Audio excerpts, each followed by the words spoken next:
ఇండస్ట్రీలో అజాత శత్రువు, అందరికీ డార్లింగ్, అతిథి మర్యాదలలో రారాజు. ఆ వ్యక్తిత్వానికి ఫిదా కానివారుండరేమో. ఎవరో మీకు ఇప్పటికీ అర్థమైందనుకుంటా.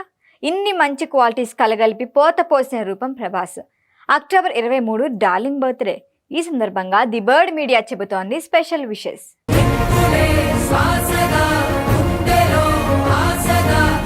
వీడెక్కడున్నా రాజే, ఇది బాహుబలి సినిమాలో డైలాగ్. రాజ్యం నుంచి బాహుబలిని బహిష్కరించిన తర్వాత తన వెంట వచ్చిన ప్రజల మధ్య రాజసంగా కూర్చున్న బాహుబలిని చూసి బల్లాదేవతో తండ్రి చెప్పిన డైలాగ్ ఇది. కేవలం సినిమాలోనే కాదు, నిజ జీవితంలోనూ అదే రాజసాన్ని మెయింటైన్ చేయటంలో తనకు తానే సాటి అనిపించుకుంటాడు ప్రభాస్. కృష్ణంరాజు వారసుడిగా ఇండస్ట్రీలో అడుగుపెట్టి పెదనాన్నను మించిన స్టార్డమ్ సొంతం చేసుకున్నారు. పాన్ ఇండియా హీరోగా సత్తా చాటుకున్నాడు. అన్ని భాషల ప్రేక్షకుల అభిమానం సొంతం చేసుకున్నారు. ఈ క్రేజ్ క్రెడిట్ అంతా సినిమాతోనే కాదు, ఆయన వ్యక్తిత్వానికి ప్రధాన పాత్ర అని చెప్పుకోవాలి. ఈరోజు పాన్ ఇండియా హీరోగా వెలుగుతున్న ప్రభాస్ని చూస్తున్నారంతా. కానీ ఆ స్థాయికి వచ్చేందుకు ఎన్ని కష్టాలు పడ్డాడో గుర్తుందా మీకు? ఈశ్వర్ అనే సినిమాతో హీరోగా ప్రయాణం ప్రారంభించారు. ఆ సమయంలో వచ్చిన విమర్శలు, ఎదుర్కొన్న కష్టాలు, ఓ హిట్ కోసం పడిన శ్రమ, వాటన్నిటి ఫలితమే ఈరోజు ఎంజాయ్ చేస్తున్న స్టార్డమ్. ప్రభాస్ కెరియర్లో ఎన్ని సినిమాలున్నా తన కెరియర్ గురించి చెప్పుకుంటే మాత్రం బాహుబలికి ముందు ఆ తర్వాత అని ప్రస్తావిస్తారు. ఓ సినిమా కోసం 5 ఏళ్ల పాటు టైం కేటాయించడం, అందుకోసం కష్టపడ్డం అంటే మాటలు కాదు.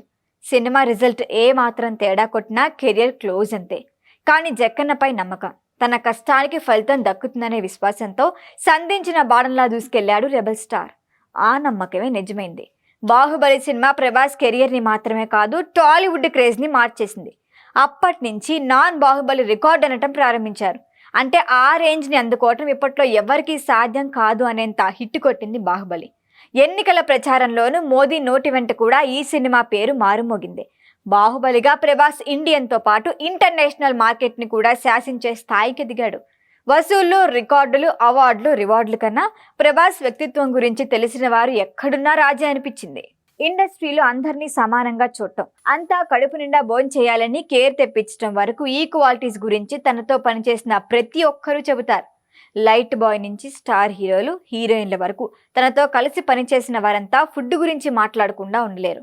ప్రభాస్ ఉన్నప్పుడు డైట్ చేయడం కుదరదని ఆ మధ్య పృథ్వీరాజ్ సుకుమారన్ ఓ బెటాలియన్కి సరిపడా ఫుడ్ పెడతాడని బిగ్ బి చెప్పిన మాటలు చాలు. ఇలా ప్రభాస్ ఆతిథ్యం గురించి దేశం మొత్తం చెబుతుంది. అందుకే ప్రభాస్కి ఆన్ స్క్రీన్ ఫాలోయింగ్ ఎంతుందో ఆఫ్ స్క్రీన్ ఫాలోయింగ్ అంతకు మించి ఉంటుంది. విపత్తుల సమయంలో కోట్లకి కోట్లు విరాళాలు ఇస్తూ ఉంటాడు.